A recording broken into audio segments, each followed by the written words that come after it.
The conversation is about to heat up. Welcome to Fireside Chat Radio with Larry Biddle, Marshall Biddle, Freakin' Deacon, and Banana Jack Murphy. Who knew history could be so hot? It's that time again, friends, neighbors, countrymen. We never put history on the back burner here. It is time for Fireside Chat Radio, presented by the Jerry Cox Company. I'm Banana Jack Murphy, and we're going to go counterclockwise. Hello, Marshall. Hey, Jack. How are you? Good morning. Doing great. Next on the list. Hello? That's Sweet Daddy Testing. Deacon. He's a little slow. It'll Testing. be okay. Did you miss me? Wait. Larry Biddle gets the award for the most colorful attire this week. Wow, you want to turn that jacket down, sir? No, no way, because this is Native American month, so we got a few days to go. Oh, really? Is that yeah, what it is. Yeah. So with I the don't remember Coach East wearing anything like that. Oh yeah, they have all that. And my grandmother was born in. She was Western Band Cherokee from Oklahoma. Wow, how about that? So yeah, that's and Scott on the other side. That happened a lot. Yeah, evidently. Cherokee and the Scots. Yeah. Oh yeah, for sure. Ask North Carolina. Yeah. Yeah, big thing. But glad to be here, and happy Thanksgiving. It's Cyber Monday, so there we go. As we sit it ain't here over in real yet. time, yeah. Yeah, good thing. Oh, maybe that explains why your laptop is open. That's it. Because might be a deal we need. Well, if you're trying to buy me one of those jackets like yours, don't. You can't have one. Why would you wear one of those funky-looking shirts? Oh, yeah. Yeah, Paisley. Colorless. Came from the Prince estate. Be all right. Well, our guest this week, and he's still here. We haven't run him off yet. Russ Bergman. Good to see you, friend. Good morning. Yeah, outstanding. Great to see y'all. Does everyone here at the table have a Russ Bergman story? Maybe not you. I've got a couple. I'm not going to tell them. Oh, go ahead. No, man. I'm not. No, I want to keep. ahead. I want to still be married after this show. Well, that's what's it got something to do with your wife? No. Well, then what are you worried about? Russ, That's right. Yeah, Jesus forgave me, but she might not. So Russ knows something on you. No, That's what you're saying. All right. No, not really. A little different time, different people. But man, it's exciting to have Russ Bergman with us. Oh, yeah. Amen. Certainly is. Welcome to the show. Appreciate it. Glad to be here. Deacon, you had the task of finding someone to join us this week, and I'm telling you. Yeah, I did. And it's really You funny. hit a home run with Russ. Oh, I know. He's a colorful character. Well, remember, we were talking about Russ a couple of weeks ago. And so I'm walking through the grocery store. Who did I run into but Russ? So I said, hey, we got a little show we'd like you to come on. And I said, if you'll agree, while I was holding a gun to him, if you will agree to show, we want to get you on the show. And he says, okay. So that's what happens. I mean, it's like I really dug hard to find him. Aisle 3 at, what was the name of where do I shop? Food Lion. Food Lion. That's Food Lion. Okay, sometimes I go to Walmart, but you're right, it's in Food Lion. Oh, there you wow. go. Okay, yeah. Yeah. Free You plug. got the MVP card? I got mine right there. Of course. Yeah. Everybody's got one of those. Well, we're going to head back in time. I grew up in North Carolina, and so I really want to talk about Pistol Pete here later into the show. But you grew up outside of Chicago, didn't you?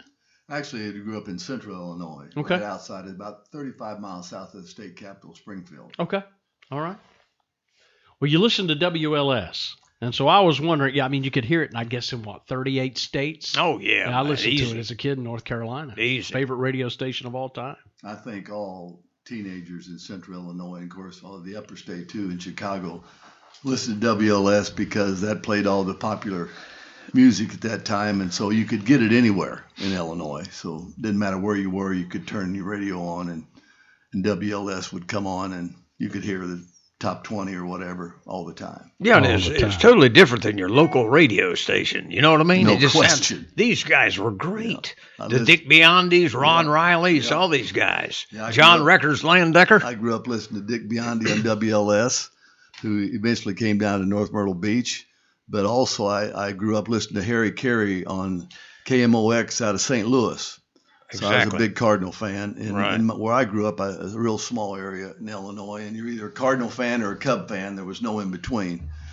But actually, a real small rural area. Like I said, farming community. I grew up on a farm about a mile outside of town. The town had 300 people in it. we did have 3 taverns and 2 grocery stores and 1 bank and 1 post office. And we had to think 2 5 and dimes. I don't know why, but eventually practically all of them dried up. But anyway, I was very fortunate to grow up on a farm, and fortunate and unfortunate because I learned a great work ethic working with my dad and the people that my dad managed 3 farms for the guy that owned all 3 of them. And we had 100 head of cattle on each farm and 300 head of pig. And when you got that much livestock, unfortunately, they do eat on Saturday and Sunday. So it's 7 days a week you're doing something. So, whether I was plowing or cultivating or whatever. So I was highly motivated to get a scholarship to get out or off the farm and get something so I could go to college and do some other type of work, because if you don't own the land, it's not that rewarding, especially financially, to work as a farmhand. So when you were living on the farm, you were outstanding in your field. Then you left there to once again become outstanding in your field, which was basketball. Well, like I said, where I grew up, it was a real small area. I grew up outside of town that had 300, and then 3 miles away was Raymond, Illinois, which had 800 people. Mm-hmm. But we actually had 4 towns that went to my high school that made up Raymond Lincolnwood High School. And I still only had 77 in my high school graduating class, with 4 towns going to one high school. So that tells you they're all farming communities, farming towns, and most people lived out in the country. But it was I wouldn't give up anything for where I grew up and lived, and the people that I was surrounded with, and everybody knew everybody. And back then, it's not like the South where it was Mr. Brown and Mr. Jones. It was, hey, Bob, how you doing? Hey, Bill. Everybody called everybody on first name basis, even if they were adults and you were still in high school. You didn't say Mr. Jones unless it was your teacher. Right. If it was your teacher, it was definitely Mr. or Mrs. Hartkey or whoever. And people were still very, very respectful. And but everybody, it was a great situation that everybody knew everybody, but everybody did know everybody's business. So you had to make sure you didn't do anything wrong. Well, is it true about the farmers' daughters? Did I miss anything by not living on a farm, or what? Well, I dated a few of them in high school, so some beautiful girls, that's for sure. Good answer. Well, the basketball side, when did you realize you had game? I mean, did you put a hoop up on the side of a building? I guess other people realized I had game. I was a sophomore in high school. We were playing the state tournament, and we were playing one of the teams from Springfield, Feichens High School, and I think I lifted them up for like 19 or 21 points as a sophomore. And so the article came out in this capital or state paper that they thought I had a good chance to get a scholarship to play college basketball. And my first love was baseball. And so after that statement was made, I said, here's my way out. Here's my way to get off the farm and actually use my brain instead of my back the rest of my life. So I really put a lot more effort into basketball than baseball, even though I still stayed with basketball and also did a lot in track. But my high school was so small, we didn't have football. And so when I went off to college, I was fortunate enough to get a basketball scholarship at Louisiana State University in Baton Rouge, Louisiana. And so I played basketball there for 4 years, and I played baseball for 3 years. And actually, my freshman year, I ran high hurdles on the LSU track team. But as freshman, you couldn't let her. So my college coach said, if you can't beat people like Richmond Flowers in the track meets, you need to practice on your basketball. Well, Richmond Flowers is a pretty good athlete, as you probably saw one of the movies about him, great football player out of Tennessee. But anyway, so I had a great career in high school, and academics were good enough to go where I wanted to go. And LSU, they flew me down there and put a beautiful blonde under one arm, and I said, where do I sign? Wow. The SEC, were they heavily recruiting there in the Midwest during that time frame? It's an unusual story, but a great story. The guy that recruited me to LSU was actually the losing coach in the movie Hoosiers. Wow. And they depicted him being the coach at Bloomington Central, and being black, and actually he's white, and he coached at Muncie Central, and he had won the state championship the year before. And so it's actually when he was in high school, he played for Everett Case, who's a legendary coach at North Carolina State. Right. Since you're from North Carolina. I grew up right down the road from Dixie Raleigh. Classic, yeah. The North-South Dixie Classic. And Everett Case was his high school coach, and Coach McCreary, who was a high school all-stater, they won the state championship when he played as a high school player. And then he signed a scholarship to play at Indiana, and they won the national championship. He was an All-American in Indiana. And then when he, like I said, as a high school coach, he won the state tournament in Indiana. Indiana, like Illinois, you had one state champion for the whole state. There was no classes back then. Okay. Yeah. And so he got upset next year by the small town in Indiana. But the good news was LSU hired him. And so he became the head coach at LSU. And I think he was a head coach for, I don't know, at least 16 years, maybe more. And then he was demoted to associate head coach when they hired Russ Maravich. So I can go on and on and on. You want me to continue? Oh, yeah. I definitely would on the Maravich side, because that's a name that was special. I mean, that was revered in Raleigh and still is to this day. Raleigh, that was revered around the world. It really was, but there, God, because I was just a little kid when this was going on. Right. And so my fondest memories of NC State basketball are Norm Sloan and David Thompson. That's gives you some indication of how old I am. A little younger than you. Not a lot, but a little bit. But Pistol Pete was legendary, and there was just some talk. I thought that, most folks thought he would end up over there at NC State. Didn't happen. Well, they still love Pistol Pete, especially in the Raleigh area. Matter of fact, I've been invited to speak at the sports club in Raleigh about Pistol Pete, and also the Carolina Country Club. I'm playing golf, speaking there at night, and then the next day I'm speaking to the Carolina, I think they call it the Carolina Sports Club there in Raleigh. And we'll talk about, Pistol Pete and a lot of memories with Pistol Pete. So we could get in the car and drive from here to L.A., and I could tell you stories all the way. An incredible play. I mean, you look at his scoring records. This was before the three-point shot. Yeah. My goodness. Yeah, he was and I think what you have to understand is when he was 5 years old, Coach Maravich was a head coach at Clemson University. Mm-hmm.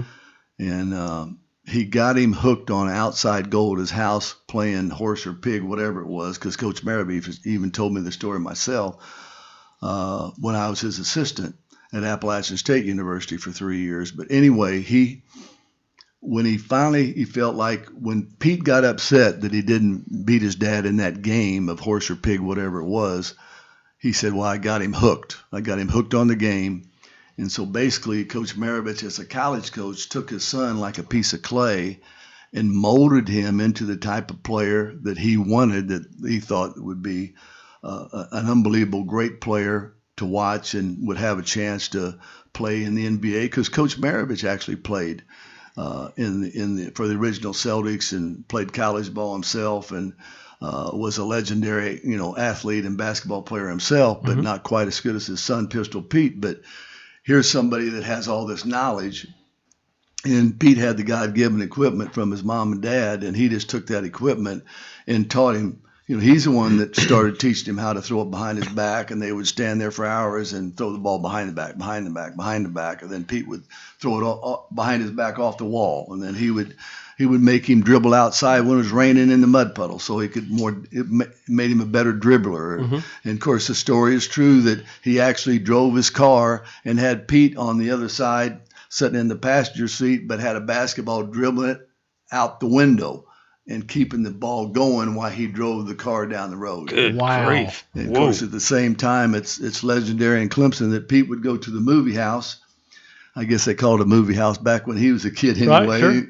Anyway, because Pete told me this story. He said I would, he loved the game so much and wanted to be so good that even as a kid, when he'd go to watch the movies on Saturday afternoon at the movie house in Clemson, well, I'm sure there was only one movie house in Clemson.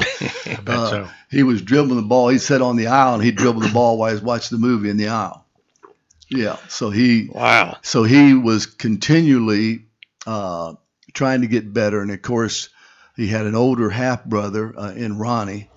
Coach Maravich married Helen, who was married before, and her husband died in World War II, a Navy man. And so she had already had one son named Ronnie. And so he took Ronnie and also Pete and worked with them. And then at a young age, Ronnie started there at high school. And then Pete actually played on the high school team in as early as the 8th grade there at Daniel High School. And so it started from there. His legend started then, because he was, as most of us when we're young, we're not quite as strong enough to bring the ball up to our chest and shoot it or shoot it over our head. And so he started taking the ball from his hip, and he would take it from his hip so he could get it up over the rim. And it kind of like you're pulling it off to the side. It's kind of like you're shooting a gun. That's basically what he was doing. He was shooting the basketball from his hip. He ended up getting the name the Pistol because the ball kept going in the hoop when he would shoot it. Yeah, that's awesome. Isn't that it's incredible? Isn't it? So it's wild. But what people don't understand, I know when I have basketball camps or when I talk to anybody about Pistol Pete, especially whether they're college kids or even my professional players when I coach pro ball, is I don't mind you going between your legs, behind your back, making fancy passes and all that, but let's make sure you're also doing it in practice, because I don't want you doing turnovers during the game. Everybody wants to be like Pistol Pete, but there's very few Steph Currys that put in the time that can do all the passes and everything that he does. But to this day, I've seen some people that have come close, but I still haven't seen anybody that could dribble or pass the ball as great as Pistol Pete could. And he was known as a scorer because, like you said, he averaged 44 points a game for 3 varsity seasons at LSU, and which is amazing with no 3-point line. Yeah. And Dale Brown, who followed Coach Maravich at LSU, he took all the videos from our games and superimposed a 3-point line, and they figured it out, and he would average 60 points a game. But of course, me knowing his dad, who was promoting his son to be a first-team All-American, leader scorer in the nation, and sign a great pro contact and all that, he probably would have very seldom shot anything inside the 3-point line had they had a 3-point line back then. But Pistol Pete was he would practice 8 hours a day as a kid growing up. Yeah. He didn't have to work because his dad was a college basketball coach, and so all day, every day, that's all he'd do is play basketball or practice his game. And one story, a lot of story I like to tell is like my senior year at LSU. He actually is a couple months older than me, but because he went to prep school right outside of Raleigh, Edwards, I think. That's right. Yeah, Edwards Salem Military. Bird. Yeah, Edwards Military Weirdly, Academy. What was going on there? Was that for behavior or? No, he was trying to get his SAT score right. Gotcha. He had a good enough ACT score, but back then you had to have a SAT score to play in the ACC. In the SEC went by the ACT or SAT. SAT. So anyway, he still didn't get it right, and that's why he didn't go to NC State, and that's why Coach Maravich didn't stay at NC State, and that's why Pete didn't go to NC State. Is James Corbin, who was a great athletic director at LSU. Somehow he found out that Coach Maravich was looking for a place to go because of the situation. And so he offered Coach Maravich a 5-year contract because he knew he was going to bring his All-American son with him. And so when he came to LSU, I was already there as a freshman, getting ready to be a sophomore. And so my sophomore year, when we heard we were having a new coach coming in that summer, and when you're an athlete on the team and you're on scholarship, and every year there's a new crop of freshmen coming in on scholarship, so first thing you do is you play a pickup game to see how good are the freshmen. And of course, we'd heard that the coach had some All-American. But, a lot of kids are All-American coming in. It depends, like if you're from All-American from Nevada, that doesn't really mean a whole lot because there's only 20 boys in the state. No, I'm joking about that, but there's a few more than that. But it's not like being an All-American out of Illinois, if you know what I'm saying. Yeah. Right. So anyway, the first time that we played pickup with Pete in the game, I said, oh my gosh. I said, this guy is so good. I said, oh, there's one position gone next year. I don't have to worry about, he's definitely got one starting position locked up. Right. So I better worry about trying to get the other one, or I better learn how to play defense, because this guy could score from every angle and, of course, pass the ball and dribble. And he was just had unbelievable God-given equipment, had great peripheral vision, great hand-eye coordination. Of course, he developed it, but at the same time, he had good quickness, good speed, good jumping ability. I know when he was a junior and we were playing at the University of Tennessee in Knoxville the night before, some of the seniors who were basically our big men, 6'8" through 6'10" or whatever, and they challenged everybody or him to a dunking contest, and he embarrassed him. So he was a jumping white boy. Say white man can't jump. Well, this guy could jump. What year did the dunk come in? Mid to late 70s? It was in until Lou Alcindor became a very good player. Yeah, really. And because they actually, NCAA put that rule in, or somehow it was forced in by the people that had to play against UCLA. So my whole college career, only time I could dunk it was in warm-ups. Wow. Because fortunately I could jump too, but I didn't get to show it in the game because you couldn't. Right. Because they'd take away the 2 points if you did. But anyway, so he put on unbelievable. She had great timing, so he won the dunk contest. So I love it. Yeah. We're going to take a quick little breather and come back. We'll hear more Pistol Pete stories. And somehow, before we get through with Russ Bergman, we'll talk about Vladimir Putin as well. Oh, yeah. Fireside Chat Radio continues here, brought to you by the Jerry Cox Company. Everyone knows about Myrtle Beach and the Grand Strand, but do they know the history? We do. Welcome to Fireside Chat Radio. Fireside Chat continues. Boy, we're hearing some good stuff in between the commercial breaks, too. That's juicy stuff. We'll get to it in a bit. Russ Bergman is our guest, guys, and when I found out that you were Pistol Pete's roommate, I was like going, oh, there's got to be some stories there. I want to touch on one that I've heard floated about, and I don't know if there's any truth to it. There was something with an automobile that Pete, that must have hit a nerve there. Something about a car and Pistol Pete getting a car. You know the story? Yeah, I know several stories about Pete getting different cars or whatever. But anyway, yeah, like I told my wife and several other people, when I finally release my book, there's going to be several chapters that will have to be released after I die.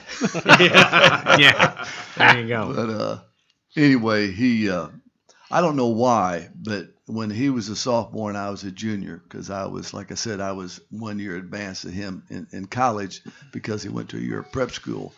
But for some reason, Coach Maravich thought I was a little bit more mature, and so he had Pete rooming with me on the road. Okay. So little did he know that we had a good time at home and on the road.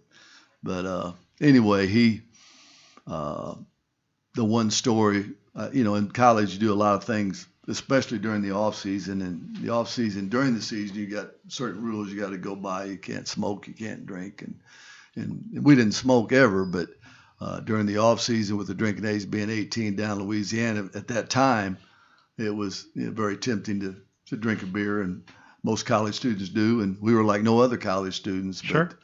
But one night we had taken a couple girls out to a club to go dancing or whatever, and we'd had a little bit more than our share, and he had a Volkswagen at that time, and so we dropped them off at the sorority house, and we were headed back to the athletic dorm. We called it the jock dorm back then, and this was the very end of school.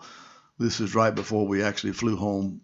Or I flew home, and of course he was living in Baton Rouge because his dad was a head coach at LSU, so he didn't have very far to go home. But anyway, so after we dropped them off, he was driving this little Volkswagen, and of course I was sitting in the scary seat, I call it, or passenger seat, and we're driving and laughing about the night and talking about he had a lot to say about the girl that I was out with that night. But anyway, we were laughing, and I looked up, and all I could see was this rear end of a car coming. And I said, Pete, watch out. So I threw up my arm to break the front windshield, and he turned. As he turned to see what I was talking about, he broke the front windshield with his face. And so I'm holding my arm, and it's bleeding like crazy. And I open up the car door and roll out, and Pete's standing above me, and he said, "You all right, man? You all right?" And I looked up, and he's got blood all over his face from somebody. Looked like somebody had taken a razor blade and cut all over his face. Right. So I immediately jumped up. I said, "Am I all right? Are you all right?" So I started taking my hands and wiping off the blood off his face to see how seriously he was cut. And like I said, this looked like a bunch of little razor blades had cut his face. And of course, but camp security's right on the spot. They were right there. And so he said, "I know who you boys are." He said, you need to go over to the infirmary and see if you're going to be okay, that you don't need any stitches or whatever." And he said, "By the way, I hate to tell you this, but you ran into the rear end of a parked car." Oh, Lord. Yeah, so It don't move much. yeah, so the next morning, Coach Maravich called us up about 7:00 and told us to get down to the basketball office. He didn't say it quite that nice. Right. So anyway, he took us out inside the football stadium, and that's when I think it held about 70,000 people. Now it holds about 100,000. And he said, "Okay, you two." He said, "You want to carouse at night?" He said, "You're going to run these football stadium steps till you puke." Great. So we started running and up and down. Those stadium steps are easier to run up than they are down. Yeah. I don't know if you ever tried that, but it's not easy. So actually, we finally, after doing that 3 or 4 times, we got to the top and we started sticking our finger down and throwing. Oh, yeah. Trying to throw up. Trying to throw up. Get done with it. Yeah, short circuit. I don't know if I'll ever tell that story to my 4 grandsons, but it's out there now. Yeah, so we all do stuff wrong. Yeah, so, we do. Especially as a college student. Well, you got into coaching. You actually coached with Maravich there for a while. Right. After my career at LSU, when I went to graduate school back in Illinois at Eastern Illinois University, they have a great physical education department, graduate school.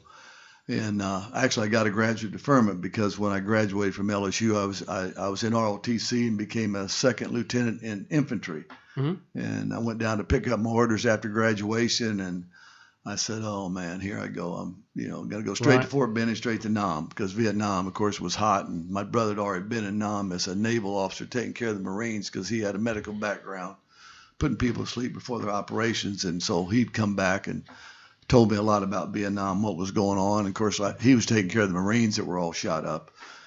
And so that was one place I wasn't really excited about going to. Sure. So anyway, I asked the girl at the Army at the ROTC office, came down to get my orders, and she couldn't find them. And I said, "Well, I guess they really didn't want me anyway." So I was laughing. It was a joke. And she said, "Well," she kind of paused for a minute. She said, "Well, did you ask for a graduate deferment?" I said, "You know what? I did apply for that 2 years ago." She pulls out a 2-year graduate deferment. Wow. I was a happy man. So I hadn't even applied to any graduate school because I said, there's no way I'm going to get a graduate deferment in physical education. But I did. So I went back to Eastern Illinois, and luckily I made a CBA team in Decatur and played in the CBA and we played. The Chicago Bulls had a farm club. Milwaukee Bucks had the Milwaukee Reindeer. And so I got to play pro ball on the weekends and make some money doing that. And then during the week, I supervised a study hall at a high school all morning where I got my studying done. Then I went to graduate school in the afternoon and night. So I got my master's degree in 4 quarters or 1 year in a summer school. Wow. And then I went in the Army to Fort Benning and was trained as an infantry officer, but they had so many infantry officers come back from Nam because they'd shut it down that I didn't have to go to Nam. So I was very, very fortunate. And then at that point, Coach Maravich had gotten fired from LSU, and he took the job at Appalachian State University. And when he found out I had my master's degree and could teach at the college level, he needed an assistant that could teach a half a load and be his assistant too. So luckily I fit the bill, and And he knew me, of course, for playing and felt comfortable with me and hired me to come to Appalachian State. What year was that? That was 1972. Okay. Yeah. And I'll never forget as I was driving about Banner Elk, North Carolina, or about 17 miles from Boone. And, you know, when you get into the mountains in there, all the two-lane curvy and up and down mountains and hills, I said, man, oh, man, Coach Maravich brought me down this place. I said, there won't be any girls here. If they are, there'll be, you know, some ugly duckling or something. And about the time that I said that, lo and behold, that fall, I was introduced to the woman who became my wife. How about that? Yeah, her brother played for us at Appalachian State. Was a senior, and he came in. He says, and her dad brought her over to practice one day to watch his son practice on a Friday, and so a couple, I don't know, weeks, 2 or 3 weeks later, or whatever, Bobby came in my office and he says, Coach, he said, what you doing for homecoming? I said, well, I guess I'll go to the football game. He said, well, how'd you like to take my little sister? Well, I was trying to figure out a way to ask her out anyway. And so went out with her and we hit it off and got engaged a year later and got married 9 months after that. So anyway, when I was talking about not being able to find anybody to date there or whatever, I found a beautiful girl who was beautiful on the outside, but even more beautiful on the inside. So we've been married, I think, since 1974. Wow. Yeah, so it's been a great life. We've got 2 beautiful daughters and 4 grandsons that hopefully are going to do well themselves. I love it. Well, the journey from Appalachian State, did that get you to Coastal? It did.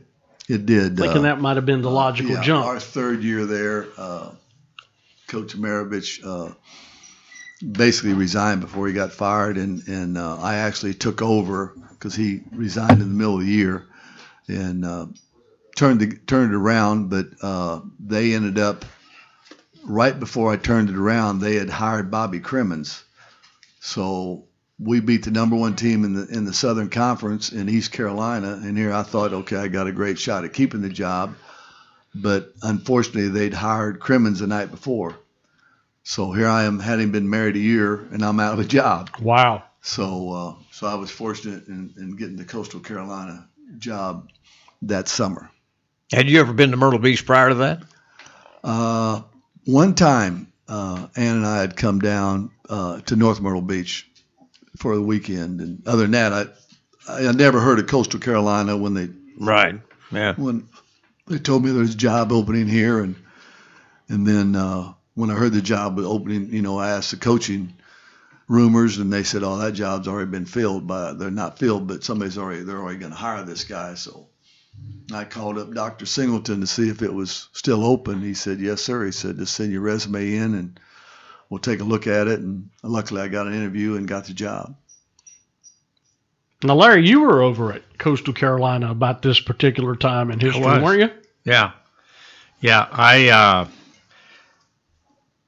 Jenny and I, we met on the 21st of August and married on the 22nd, 2 years later. We met going to Spain, so our junior year abroad. And we were going to stay over there as I work on my doctorate because I finished my master's with Middlebury and language schools. And so I decided, we got pregnant with our oldest son. And so we thought we were going back to California because I was born in Aurora, Colorado, and grew up in Sacramento.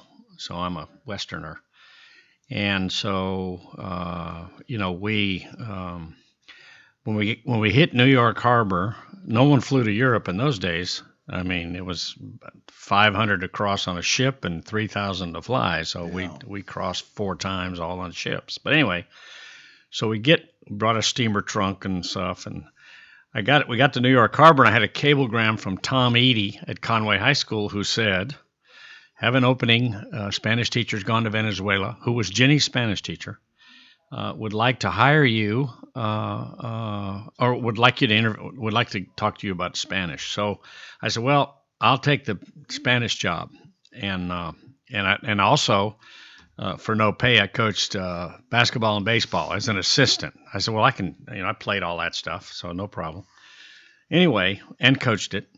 So we.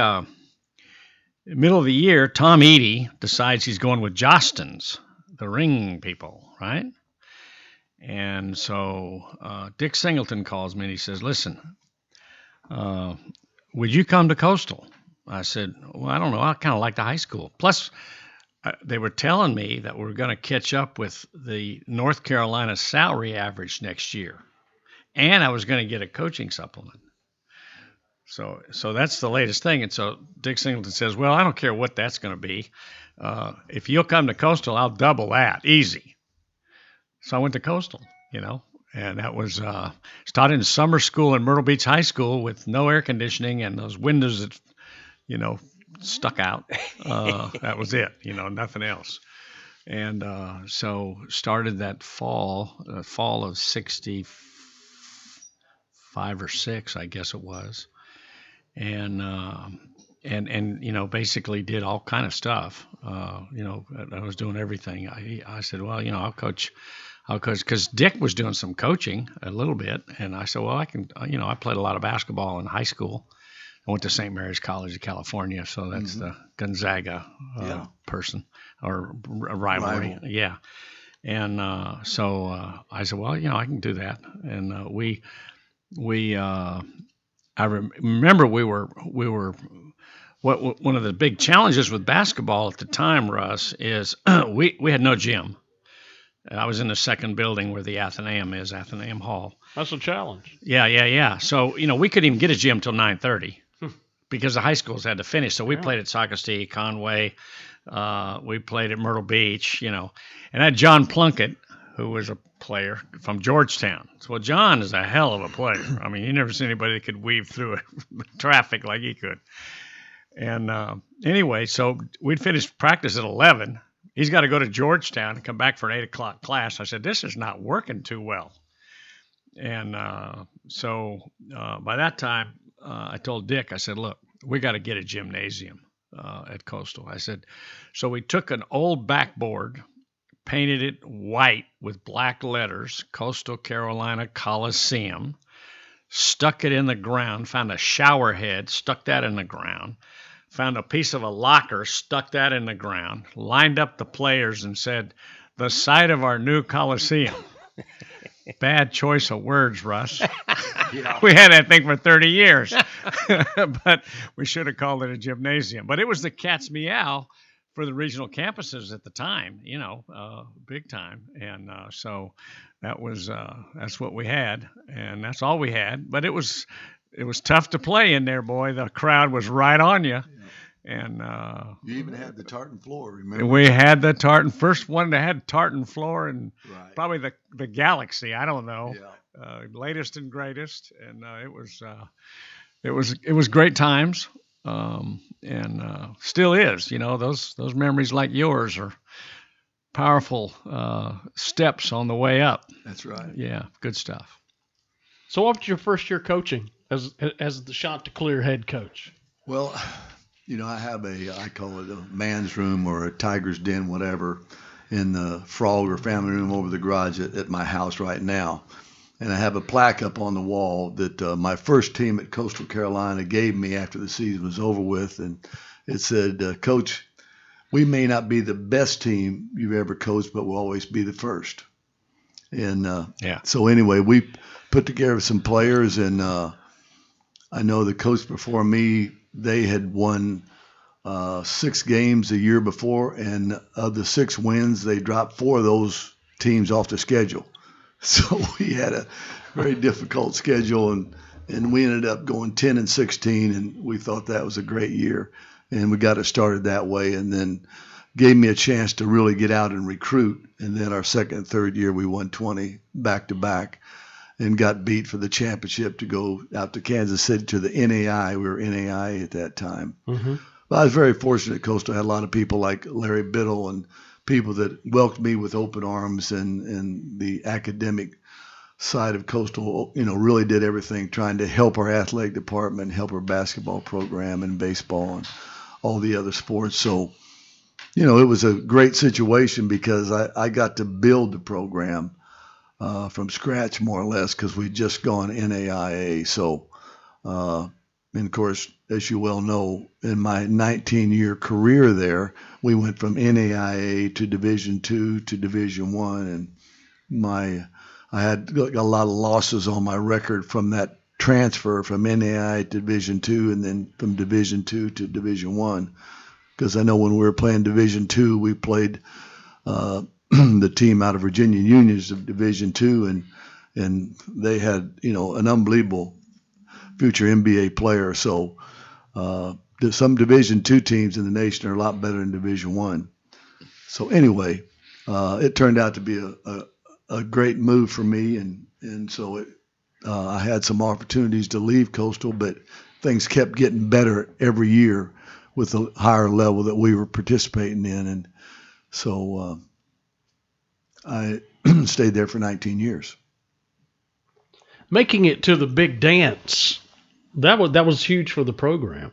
I was here by that point, and the game of basketball had changed a lot in those seasons that you spent over at the university. That's true. We became. I'll never forget that Neil Gordon, who was by this time he was a head coach at Newberry, and then at NAI, and then he moved to Winthrop, and between Neil Gordon and myself and some other people, I know he talked his president into, and I talked Dr. Fred Hicks into why we need to go Division I with this new conference they're forming, the Big South. And Neil actually came up with the name the Big South. And so I sat down and talked to him about it, and I said, all we have to do is either drive or fly up to Rock Hill, and we can sit down and talk about it. And so a lot of people met that were college presidents and athletic directors, and so we decided, when I say we, Dr. Hicks and whoever he had to convince, we decided to make the jump from NAI to Division II, Division I, because we weren't just going to a Division II conference, we were going to go to a Division I conference. So luckily, we started the conference, so a lot of other teams went through the same growing pains that we were going through. Sure. And that's how and of course, that was, that was like, I'm trying to think the exact year we started. But anyway, we finally became Division I, and then in 1991, we ended up winning the conference tournament, and then we had to play a play-in game, so we beat Jackson State in Jackson, Mississippi. I'll never forget that game because we had a great win, beat them by 13 points to go to the NCAA tournament for the first time, and they were so upset we beat them because they were 13-0 at home. They wouldn't even let us cut down the nets after the game. Whoops. So that made it a little bit better. Just a little bit. Yeah. So then we go to the tournament, and of course you have a Sunday draw to see who you're going to play, and we ended up being a 15th seed, and Indiana was a 2 seed. So we ended up getting the lucky draw of getting Indiana University. Wow. We'll take a breather. Stop it right there. Come back, because we've got to cross that big pond. We do. Russ Bergman in Russia. That and more as Fireside Chat Radio continues after this. Thank you. Uncovering the mysteries of history. This is Fireside Chat Radio. Well, this is fun. We haven't said the phrase double dribble at all, and we've been with Russ nearly an hour already. Russ Bergman is our guest. We've talked about starting in Illinois on a farm and how he just didn't want to feed the cows 2 or 3 times a day, even on Saturday. Picked up a little basketball, headed off to college, got to room with Pistol Pete. No question. Oh, my goodness. Yeah. Yep. Got to coach alongside Pistol Pete's daddy, Press. How cool is that? And then he ends up at Coastal Carolina University and gets to meet Larry Biddle for the first time, and the jury's still out on that. That's right. Yeah. People don't realize how many people appreciate everything that Larry Biddle did for Coastal Carolina University. A lot of people are very thankful for Larry. He's a good guy. He is. I kind of like him. Yeah, we'll keep him. I like him. He gave me a Cuisinart coffee machine. So he's a hell of a guy to me. I mean, and his son gave you a paper clip. And Martin stopped working. Right. It's incredible. Yeah, that's right. Incredible. Secret weapon. Mm-hmm. Well, was there a secret weapon when you're in those early days of the Big South, because Campbell University was just, right there on the outskirts of Raleigh and a little closer to the family farm. We kept up with those Camels. That was a Big South school. It was, and Billy Lee was the coach there, and we formed a good rivalry with them. And actually, their gym was smaller than ours. Yeah, which was hard to believe because we didn't think anybody was smaller than the cracker box we played in. Because even though Larry got us started, and actually it was better than nothing when he was there. By the time I got there, and before I left there, every high school in Horry County had a bigger gym than Coastal Carolina. Mm-hmm. That's right. So it's a blessing that we have a bigger arena for them to play in now. Not quite as big as I'd like for it to be now, but at least it's much better than what I coached in. Yeah. But anyway, we were talking about playing Indiana in the NCAA tournament in 1991. And, of course, the reason what made that game so popular was because Bobby Knight was coaching it for Indiana at the time. And, of course, I was coaching at Coastal Carolina. And the game came on at, I think, 10:30 Eastern time, which put it 7:30 on the West Coast. And then they were spanking us pretty good by halftime. And in the second half, we came out, and Brian Penny went 10 for 10. He had 5 twos and 5 threes, and brought us back and cut the lead all the way down to 3. And we had a chance to tie it and missed a 3. And we went down the other end, and we were playing a matchup zone, and the ball went into the post. Instead of doubling down, we tripled down. They kicked it back out. Damon Bailey made him, who was the big name then and a heck of a player. And I coached against him in the CBA later on. But anyway, he knocks down a 3. And so by this time, we come down and miss, and so we had to foul. And so they go to the foul line, and instead of us losing by 3, we end up tying it up. We ended up losing by 10. But, that's one of the few games that you become more popular after a loss than after a win. Yeah. But the good news was we had Brian Penny, who played at Myrtle Beach High School. We had Eddie Lassane, who played at Manning, South Carolina High School on the starting team. And then Tony Duncan from Raines, South Carolina, who was, Mr. Everything. Mm-hmm. He was a player of the year in the Big South all 4 years, which he's the only athlete in NCAA 1 history that has been the player of the year all 4 years. Wow. And probably will always be that way, because now if they're that good, they end up going to the NBA before they finish their college career. Oh, yeah. Yeah, that's right. Yeah. So anyway, to have 3 South Carolina players on our starting 5. Our point guard was from Akron, Ohio, and that's another story with Bob Huggins. And then and then we had who am I forgetting? We had Dwayne Cheatham, our center, who was from right outside of Philly. Yeah, 6'10" center. Yeah. Well, after that, did it change how you recruited? Well, at least people know who we were. Yeah. Mm-hmm. Yeah. No matter where we were, they knew who Coastal Carolina was and knew we had a good program. And it was a big icebreaker for us. We could, get into many more homes that way. And so that really helped us get back to the NCAA tournament in 1993 against, we played, unfortunately, it was a Fab Five in Michigan. And they were loaded, and they were extremely good. And, they had all of them played in the NBA but one, who was Jackson. And Jackson, I coached against him actually in the CBA later. So he's the only one that didn't play in the NBA out of that starting 5. Wow. Yeah, they were loaded. So they spanked us pretty good. But anyway, it was a great experience, and we'd gone to the big dance twice. After that, the program maybe was garnering everything was garnering. Everything was under a microscope pretty much in the mid-'90s on the college basketball front. Up in Raleigh, Jim Valvano coaches were just right or wrong, or however you side up on that deal. People were looking at basketball differently. Well, I think all over the nation, there's always a microscope on what's going on if you're successful. Mm-hmm. And everybody wants to knock whoever's on top of the hill. Everybody wants to knock the person off the top of the hill any way they can. Yeah. Well, they're looking hard at you, aren't they? They're always looking hard at me. And it's kind of like, when we got put on NCAA probation, it's kind of like Abe Lemons, who's a legendary in the Basketball Hall of Fame, who coached at Texas and Oklahoma City and several other places. He said, well, the NCAA got upset with Kentucky again and put Coastal Carolina on probation. Yeah.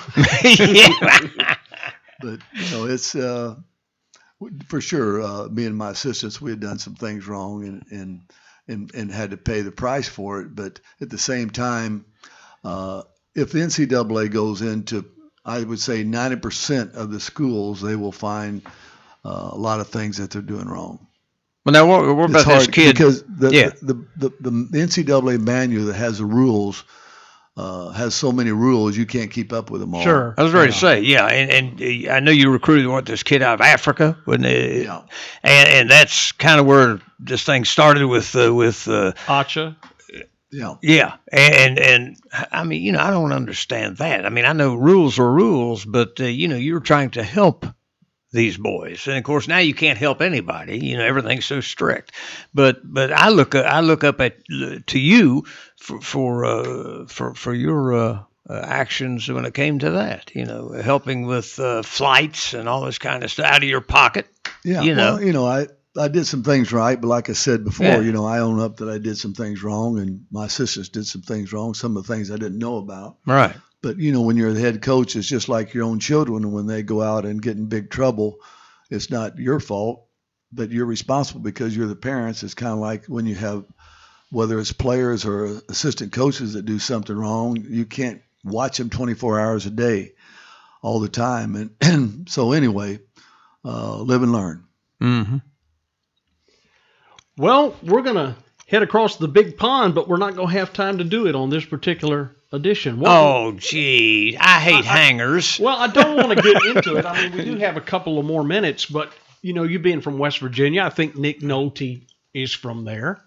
And so there was a movie that came out at that particular time. I forget the name of it, but that kind of pretty much encompassed a lot, because we love Jim Valvano in Raleigh. And the News and Observer just, they crucified that guy in the media up there. And then when he passes, here come all these tributes. And I'm like, this doesn't sound right. The media loves anything that will get somebody to read their story. That's right, exactly. Yeah. Yep.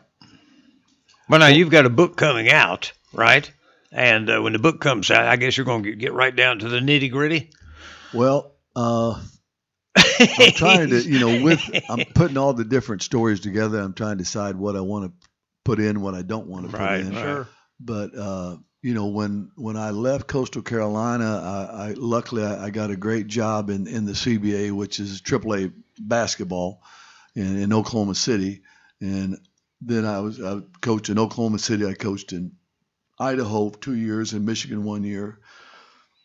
So basically 6 years in the CBA, and helped 30 guys get called up to the NBA. Mm-hmm. And then, like you said, so that was great to be able to work with that level of talent and unbelievable. I mean, I could talk about the CBA for hours, but then when I was there, I also when Isaiah Thomas took the CBA to bankruptcy, unfortunately all of us were out of a job. And so luckily, a good friend of mine was assistant GM of the Utah Jazz, and so he hired me, and I coached 4 years for the Utah Jazz. And then I was offered a lot of rubles to go over to Russia and help this gentleman who had started a European club there right outside a suburb of Moscow, and he had brought in some other owners and all, and had a good budget, and he'd realized that he didn't know enough basketball. He wanted to take his team to a higher level. And so he asked around, and I was one of the people that he interviewed out in Salt Lake City at the Rocky Mountain Review, and I was fortunate to get the job. And so from there I went to Europe and had 7 great years in Russia, and 1 year in Doha, Qatar, and 1 year in Estonia. So I've been very blessed that I've coached in 40 different foreign countries. with a lot of great players that were either Europeans or they were former NBA or CBA players that. And one of them, Timofey Meskov, a Russian, I developed him. He's a 7-footer that I developed and took him at a young age and worked with him and talked the Knicks into signing him. And then when Carmelo Anthony was traded, he went from New York to Denver in that trade. And then when David Blatt, who's an American who was coaching the Russian national team, when he took that job over, he brought Timofey Meskov. When he got the head job with the Cleveland Cavaliers, he brought him to Cleveland. That's how he ended up being on a world championship team with them. So it's been a lot of fun, a lot of stories. Sure. It's a long way from the farm, I'll tell you that. We could talk for 2 or 3 more. Oh, yeah. Well, we're going to do it, too. Episode, yeah. Guaranteed. I just want to, in closing, though, with Oklahoma City having an NBA franchise, you obviously had good fan support out with the CBA team. We did. We had probably the best fan support we ever had was every time we had the Dallas Cowboy cheerleaders perform at halftime, we'd have 13,000 people watching their games. Oh, my goodness. We played in the big Coliseum there that would hold 13,000. We normally averaged about 4,000 or 5,000, but when we had them, and then one time we had the Village people perform after the game, we had another 13,000. I love it. But anyway, it was great basketball and unbelievable athletes and like I said, a lot of players that got called up to the NBA and stuck. So it was a lot of fun. All right, Coach. Thank you so much for spending a little bit of time with us. He's going to be back on the next edition of Fireside Chat Radio, of course, brought to you each and every week by the Jerry Cox Company. We'll see you next week. Thanks, Coach.